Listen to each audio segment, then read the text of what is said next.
Number 6 देखते हैं। The side QR and triangle PQR, the side QR of triangle PQR, ये PQR है, ठीक है। इसकी साइड QR को प्रोड्यूस किया गया कहाँ तक, पॉइंट S तक। फिर से ट्रायंगल PQR की साइड QR को प्रोड्यूस कराया गया कहाँ तक, S तक, ठीक है। If the bisector of angle PQR and PRS, PQR का बाइसेक्टर यानी कि ये एंगल और ये एंगल आपस में इक्वल हैं, एंड PRS, ये एंगल और ये एंगल, ठीक है। इस एंगल का बाइसेक्टर ये जा रहा था, इस एंगल का बाइसेक्टर ये जा रहा था, और ये जाकर कहाँ मीट कर जाते हैं, मीट एट पॉइंट T, ठीक है। देन प्रूव दैट दिस, फिर से समझिए, ट्रायंगल PQR का QR S तक एक्सटेंड किया गया, इस एंगल का बाइसेक्टर और इस एंगल का बाइसेक्टर दोनों एक दूसरे को कहाँ मिलते हैं, T पर। Then prove that angle QTR, angle QTR यानी कि ये एंगल किसके हाफ है, QPR के, QPR इस एंगल के। तो हमें प्रूफ करना है कि ये एंगल इस एंगल के हाफ के इक्वल होगा, ठीक है। तो देखो कैसे करेंगे प्रूफ। गिवन क्या है वो लिख लोगे आप, ठीक है। गिवन है हमें ट्रायंगल PQR और ये क्या है, बाइसेक्टर, ये हमें गिवन है, ठीक है।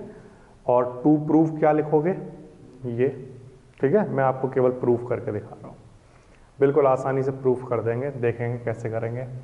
यहाँ पर TRS, इस एंगल के बारे में देखिए आप, ये एंगल के बारे में TRS, ये एंगल जो है वो इस वाले ट्रायंगल के लिए कैसा एंगल है, एक्सटीरियर एंगल, ठीक है। तो मैं यहाँ लिख देता हूँ जिससे आपको याद रहेगा, TRS angle, TRS is exterior angle, ठीक है, एक्सटीरियर एंगल। ये कैसा एंगल है, एक एक्सटीरियर एंगल है। तो ये अंदर के सामने वाले जो दो इंटीरियर एंगल हैं उनके सम के इक्वल होगा, ठीक है। तो TRS इक्वल होगा किस किस के, इस एंगल के और इस एंगल के। इस एंगल का नाम क्या है, TQR प्लस इस एंगल का नाम क्या है, QTR। इतनी बात आई समझ में। फिर से ये एक एक्सटीरियर एंगल है तो ये सामने वाले इंटीरियर एंगल के सम के इक्वल होगा, एक बात हो गई, ठीक है। अच्छा, मुझे QTR एक साइड में केवल QTR चाहिए, टू प्रूफ में देखकर पता चल रहा है, तो मैं QTR को इधर ही रखता हूं और इसको इधर लेकर आ जाता हूं, एंगल TRS माइनस क्या, एंगल TQR। QTR को मैंने इधर ही रखा और इसको इधर लेकर आ गया, ठीक है। This is equation number 1। इतनी बात आ गई, ठीक। अब आगे देखते हैं। अब इस एंगल के बारे में सोचिए आप, ये एंगल, ये पूरा एंगल इस ट्रायंगल के लिए कैसा है, एक्सटीरियर एंगल, ठीक है। इस एंगल का नाम है PRS, angle PRS is exterior angle, okay. अगर ये एक्सटीरियर एंगल है तो ये सामने वाले इंटीरियर एंगल के सम के इक्वल होगा, ठीक है। तो इस एंगल PRS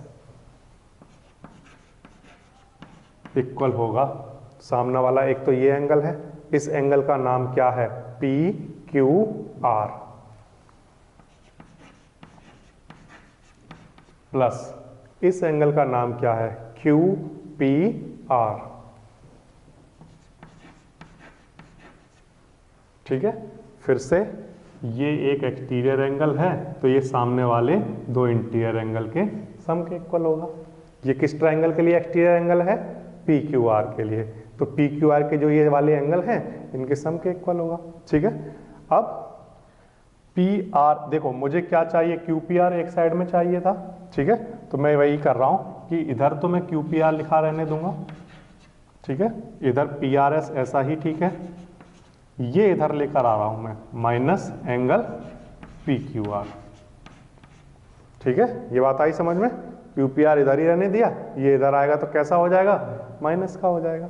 या आपने इधर ही क्यों रहने, इसी को क्यों रहने दिया? क्योंकि हमें यहाँ दिख रहा है। यहाँ पर हमने किसको रहने दिया था? क्योंकि हमें केवल क्यू टी आर चाहिए था एक साइड में। दूसरी वाली साइड में हमें केवल कौन चाहिए? Q P are. तो हमने क्यू पी आर को रहने दिया, बाकी जो कुछ भी हो उसको उधर भेज दिया। यहाँ तक समझ आया? अब पी आर एस, देखिए पी आर एस ये कंप्लीट एंगल है, और ये दोनों एंगल आपस में कैसे थे? इक्वल। ये दोनों एंगल आपस में इक्वल थे। तो मैं क्या कह सकता हूं कि पी आर एस एंगल जो है वो इस एंगल का क्या है? ट्वाइस। किस एंगल का? टी आर एस, इस एंगल का ट्वाइस है। तो मैं यहां पर लिख रहा हूं पी आर एस की जगह ट्वाइस ऑफ एंगल क्या? T R S. ठीक है, ये कंप्लीट एंगल इस एंगल के ट्वाइस के इक्वल होगा, क्योंकि ये बाइसेक्टर था तो ये दोनों एंगल आपस में इक्वल हुए होंगे। ठीक है, अच्छा अब फिर से यहाँ ये एंगल पी क्यू आर, ये एंगल पी क्यू आर है और ये एक बाइसेक्टर है, तो ये दोनों एंगल आपस में इक्वल हैं। ठीक है, तो ये कंप्लीट एंगल इस एंगल का क्या रहा होगा? ट्वाइस। ये कंप्लीट एंगल इस एंगल का ट्वाइस रहा होगा, क्योंकि ये दोनों एंगल आपस में इक्वल हैं। ठीक है, तो इसको हम क्या लिख सकते हैं? पी क्यू आर को एंगल ट्वाइस ऑफ एंगल क्या लिख देंगे? Twice of angle T Q are, और इधर चल रहा है एंगल क्यू पी आर। ठीक है, ये बात समझ में आई? इस पूरे एंगल को इसका ट्वाइस और इस पूरे एंगल को इसका ट्वाइस लिख सकते हैं। इन दोनों में से अब क्या कॉमन है? टू कॉमन है, तो यहां पर लिखा 2। अच्छा, क्या बचा? Angle T R S minus, और इधर क्या बचा? एंगल टी क्यू आर, और इधर क्या चल रहा था? Angle Q P R. ठीक, T R S minus T Q R, T R S minus T Q R को हम क्या लिख सकते हैं? Q T R. तो इसको हम लिख देंगे क्यू टी आर, और इधर चल रहा है एंगल क्या? Q P R. ठीक है, इस 2 को हम कहाँ ले जा सकते हैं? डिवाइड में। तो क्या आ जाएगा? Angle Q T R equals to half of angle Q P are.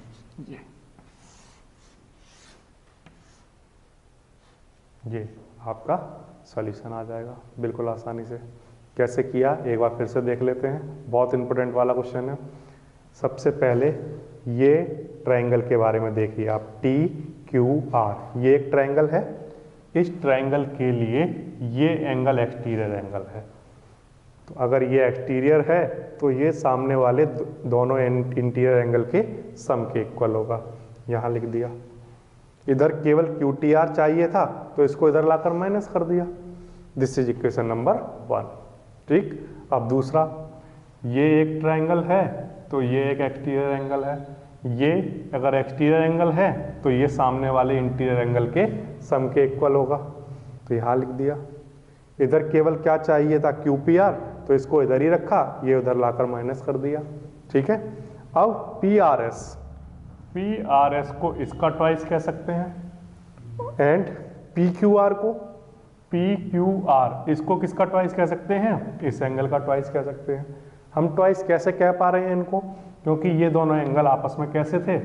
Equal थे, यानी कि ये कंप्लीट एंगल इसका क्या होगा? ट्वाइस। ठीक, यहां से 2 कॉमन, और इस क्वांटिटी को हम पहले ही निकाल चुके थे, क्या लिख सकते हैं? Q T are. यहाँ क्यू टी आर लिख लिया, ये 2 अपॉन में आ जाएगा। ठीक है, तो ये आपका आंसर आ जाएगा बिल्कुल आसानी से। ठीक है।